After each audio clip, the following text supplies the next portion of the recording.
अस्सलाम वालेकुम and welcome to my YouTube channel. आज की वीडियो में I will cover how to reduce bounce rate. अपनी वेबसाइट के ऊपर बाउंस रेट को आप किस तरीके से कम कर सकते हैं और आखिर क्या वजह है कि मेरी वेबसाइट के ऊपर बाउंस रेट इतना कम होता है। मैंने अपनी एक वेबसाइट का इससे पहले ट्रैफिक शो कराया था, तो उसके अंदर काफ़ी लोगों ने पॉइंट आउट किया था कि आपकी वेबसाइट का बाउंस रेट बहुत ज़्यादा कम है। मेरी वेबसाइट का average bounce rate less than 20% रहता है और लास्ट कुछ मंथ से मेरी वेबसाइट का बाउंस रेट 15% है या उससे भी कम रहता है। अब इतना कम बाउंस रेट आखिर मैं कैसे अचीव करता हूँ? तो लेट मी टेल यू, ये कुछ ओवरनाइट नहीं हो गया। विद टाइम और जितने टाइम से मैं इस पर प्रैक्टिस कर रहा हूँ और मैं यूज़र एक्सपीरियंस के ऊपर इतना ज़्यादा फोकस कर रहा होता हूँ, कुछ चीज़ों में मैंने इतना ज़्यादा फोकस किया है कि मेरा बाउंस रेट इतना ज़्यादा रिड्यूस हो गया। तो वो कौन सी टिप्स हैं जो मैंने ओवर द ईयर्स ऑब्जर्व की हैं कि क्या ज़रूरी है, गूगल क्या ढूंढ रहा होता है, यूज़र क्या ढूंढ रहा होता है और किन चीज़ों से बाउंस रेट पे एक्चुअली फ़र्क पड़ता है, ये सारी चीज़ें आज की मैं इस वीडियो में कवर करने वाला हूँ। तो अगर आपकी वेबसाइट का भी बाउंस रेट नीचे आ जाए, भाई जो चीज़ें मैं इतना टाइम इन्वेस्ट करके सीख चुका हूँ मुझसे डायरेक्टली सीख लो, तो अगर तुम्हारा टाइम वेस्ट ना हो। तो चलो स्टार्ट करते हैं। हाँ, तो भाई मेरी गूगल एनालिटिक्स की स्क्रीन पे आप ऑलरेडी आ चुके हैं। यहाँ पे as you can clearly see मेरा बाउंस रेट क्या है, 15.49%। इसके ऊपर ज़रा मैं क्लिक कर लेता हूँ और इसको मैं दिखा भी देता हूँ कि अमूमन एट एन एवरेज ये क्या रहता है। कुछ डेज़ के अंदर देखो ये 27% तक मैक्स किया। इसको मैं फर्दर रिफ़ाइन करके अपना डेटा खोल लेता हूँ लास्ट 6 मंथ्स का, तो अगर आप लोगों को एक प्रॉपर ओवरव्यू मिल जाए मेरा डेटा देख के भी। सितंबर से ऑनवर्ड्स 20 फरवरी तक का, ठीक है। 2020 टू 2021 का मैं देख रहा हूँ। ऑन अ वीकली बेसिस मैं इसको कंपैरिजन में ले आता हूँ, ठीक है। पिछले 6 महीने का मेरा 13.76 बाउंस रेट रहा आएगा, ये मेरा एवरेज बाउंस रेट आएगा। एग्जिट रेशियो देख लो, मेरा 43.73% है सिर्फ। अच्छा, जिन चीज़ों का मैं ख्याल रखता हूँ ना, उनमें सबसे पहली चीज़ होती है यूज़र एक्सपीरियंस। ओवरऑल मेरे ब्लॉग का यूज़र एक्सपीरियंस मैं कोशिश करता हूँ बहुत ही टॉप नॉच हो। अब बहुत से लोग कंफ्यूज होंगे कि यूज़र एक्सपीरियंस से मुराद क्या है। यूज़र एक्सपीरियंस से मेरी मुराद ये है कि जब यूज़र मेरी वेबसाइट पे आए उसके को किसी भी किस्म की डिफ़िकल्टी महसूस ना हो वेबसाइट यूज़ करने में। इन सिंपलेस्ट वर्ड, अगर कोई भी चीज़ उसकी जो वेबसाइट को ऑब्जर्व करने में, रीड करने के एक्सपीरियंस को डिफ़िकल्ट बना रही है ना, यानी वो अगेंस्ट यूज़र एक्सपीरियंस जा रही है। मुझे कोशिश करनी है कि मेरी वेबसाइट ओवरऑल यूज़र को फैसिलिटेट कर रही हो। अच्छा, अब मैं ये अचीव किस तरीके से करता हूँ? भाई देखो, मैं सिंपली अपनी वेबसाइट मोस्टली वाइट और इंतहाई नीट एंड क्लीन रखता हूँ। उसके अलावा मैं कोई फैंसी बैकग्राउंड कलर्स यूज़ नहीं करता। मैं फॉन्ट्स वो यूज़ करता हूँ जो कि सबसे फास्टेस्ट लोडिंग हो। आप भी कोशिश करें कि फैंसी फॉन्ट्स के बजाय उन कॉमन फॉन्ट्स की तरफ जाएं जो कि फास्टेस्ट लोडिंग हो, because in the and it doesn't matter कि तुम्हारा ब्लॉग तुम्हें कितना अच्छा लग रहा है। द थिंग इज़ कि गूगल और यूज़र्स उसको किस निगाह से देखते हैं, क्या वो किस हद तक वो उनको फैसिलिटेट कर रहा है।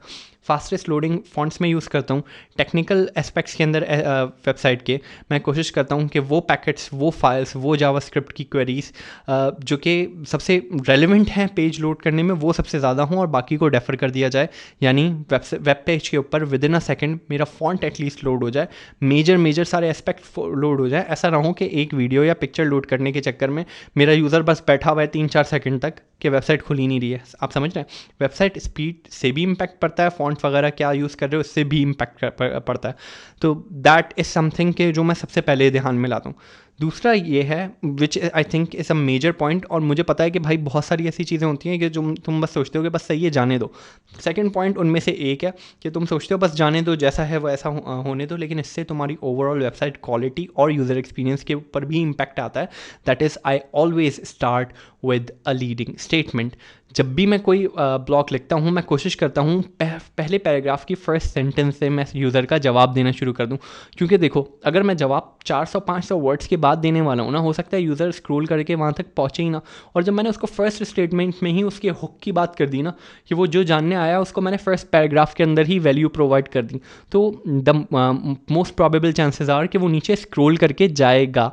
तो आई मेक दैट श्योर। मैं पहले 4 पैराग्राफ्स के ऊपर सबसे ज़्यादा फोकस करता हूँ, और in terms of quality, in depth knowledge, arguments और फैक्ट्स मैं कोशिश करता हूँ कि सबसे ज़्यादा फैक्ट्स और स्टैटिस्टिक्स मैं शुरू के 500 वर्ड्स में यूज़ करूँ। शुरू के 500 वर्ड्स के अंदर मैं इंस्ट्रक्ट करता हूँ अपने राइटर्स को कि इस तरीके कार पे आपने काम करना है कि you have to back up your facts with proper hyperlinks कि तुमने कहाँ से कौन सी स्टैटिस्टिक्स उठाई है अगर तुम स्टैटिस्टिक्स यूज़ कर रहे हो, और फैक्ट्स भी ऐसे बताओ जो कि मोस्ट रेलिवेंट हो तुम्हारे टॉपिक के अंदर और थर्ड ये कि उसके अंदर कॉल टू एक्शंस डालो कि why this topic is most relevant to you, और नीचे तुम फर्दर क्या क्या चीज़ें कवर अप करने चाह रहे हो। तो मैं स्ट्रक्चर इस तरीके से कोशिश करता हूँ मोस्ट इंटरेस्टिंग रहे, और फर्स्ट सेंटेंस के ऊपर मैं सबसे ज़्यादा फोकस करता हूँ। शुरू के 4 पैराग्राफ मैं लाजमी अच्छे बिल्डअप करता हूँ। अच्छा, स्टार्टिंग में 4 पैरा के ऊपर इंट्रो इस वजह से भी रखता हूँ क्योंकि ये एड स्पेस के हिसाब से भी बेहतरीन है। स्टार्टिंग में मैं 4 पैरा इंट्रो करता हूँ जिसमें शुरू में मुझे 3 एड स्लॉट्स मिल जाते हैं। अब इससे पहले भी मैं एक वीडियो में बता चुका हूँ कि मैं टॉप पेज के ऊपर जो बड़ा वाला ऐड होता है वो मैं यूज़ नहीं करता। मैं पहले पैराग्राफ या दूसरे पैराग्राफ के बाद से ऐड दिखाना शुरू करता हूँ ताकि मेरे यूज़र को इरिटेशन महसूस ना हो। पहले उसको मैं कुछ वैल्यू प्रोवाइड करूँ, उसके बाद ऐड दिखाना शुरू करूँ। अब मैंने शुरू में तो ऐड दिखाया नहीं जो कि अटमोस्ट बिट का है, सबसे ज़्यादा महंगे एड्स बिकते हैं। तो मैं क्या करता हूँ, दूसरे और तीसरे और चौथे पैराग्राफ के नीचे मैं छोटे छोटे ऐड प्लेसमेंट्स दे देता हूँ ताकि वो 3-4 मिनी ऐड से मेरा एड्स रेवेन्यू भी बिल्डअप हो जाए और यूज़र के लिए भी ये तकलीफ का बायस ना बने। Third important thing I do is कि मैं हाइपरलिंक्स डालता हूँ इंटरनल लिंकिंग के। मैं इंटरनल लिंकिंग बहुत अच्छी तरीके से फोकस करता हूँ कि लाजमी करूँ, क्योंकि मैं कोशिश करता हूँ मेरे टॉपिक ज़्यादातर जो हों वो टॉपिकल क्लस्टर्स के अंदर हो। टॉपिकल क्लस्टर्स के क्या है, एसईओ कॉन्सेप्ट वो किस तरीके से वर्क करता है, इसके ऊपर मैं एक ऑलरेडी डेडिकेटेड वीडियो बना चुका हूँ। अगर वो तुम देखना चाहो तो भाई यहाँ पे मैं लिंक लगा देता हूँ, वो देख लेना। तो टॉपिकल क्लस्टर्स में मैं अपना काम कर रहा होता हूँ, तो मैं इंटरनल लिंकिंग लाजमी करता हूँ हर पेज के अंदर।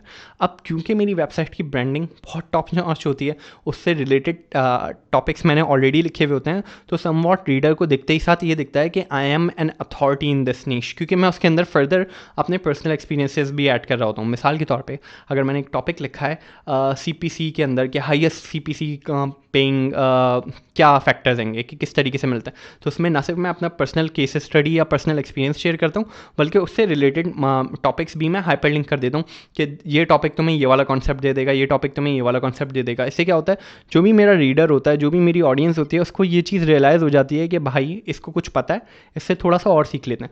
देखो बाउंस रेट बढ़ता क्यों है? बाउंस रेट का सिंपल मीन ये है कि गूगल से ट्रैफिक तुम्हारे वेब पेज पे आया, अब वो तुम्हारे वेब पेज पे देखा पे उसने चीज़ें देखी और वो फ़ौरन बैक करके दूसरे किसी पेज पे चला गया, तुम्हारी वेबसाइट को उसने फर्दर ओपन नहीं करके देखा, नए पेजेस की तरफ वो नहीं गया। मेरी वेबसाइट के वेब पेजेस के ऊपर मैं क्या करता हूँ, मैं कोशिश करता हूँ कि मैं एपिसोड वाइज पोस्ट लिखता हूँ। मैं अपनी तरफ से पूरी कोशिश ये करता हूँ, जैसे एपिसोड 1 के अंदर मैंने बताया कि हाई CPC के क्या फैक्टर हैं, तो सेकंड पोस्ट के अंदर जो मेरे हिसाब से एक एपिसोड हैगा, एक पार्ट हैगा, सेकंड पार्ट के अंदर मैं बताऊँगा कि ये फैक्टर्स क्यों आ रहे हैं या ये फैक्टर्स क्यों ज़रूरी हैं, इस किस्म की चीज़ें, ताकि रीडर जब मेरा कोई भी एक पोस्ट पढ़े ना तो उसको पूरी चेन पढ़नी हो, ओवरऑल पूरी एक कहानी समझने के लिए। तो मैं थोड़ा सा ना इस जगह पे भी ना यूज़र को ना पिक करके रख देता हूँ। अब मेरा बाउंस रेट इसीलिए वजह से लो आता है क्योंकि वो एक पेज के बाद दूसरे पेज के ऊपर मूव कर रहा होता है और बीच में से ही एग्जिट नहीं मार देता। एक उसका ना कंप्लीट यूज़र का फ्लो बन जाता है कि अच्छा पहले ये पोस्ट पढ़नी है, फिर ये पोस्ट पढ़नी है, फिर ये पोस्ट पढ़नी है। अब ये सब क्यों हो रहा है? 1, मैं टॉपिकल क्लस्टर्स के अंदर काम कर रहा हूँ। 2, मैं हाइपरलिंक्स बहुत अच्छे दे रहा हूँ। 3, मैं उसको दिखा रहा हूँ कि मैं नीश के अंदर अथॉरिटी हूँ। 4, मेरा यूज़र एक्सपीरियंस बहुत अच्छा है जिसकी वजह से यूज़र का दिल चाह रहा है फर्दर मैं पोस्ट देखूँ, फर्दर मैं देखूँ इस बंदे ने क्या काम किया हुआ है।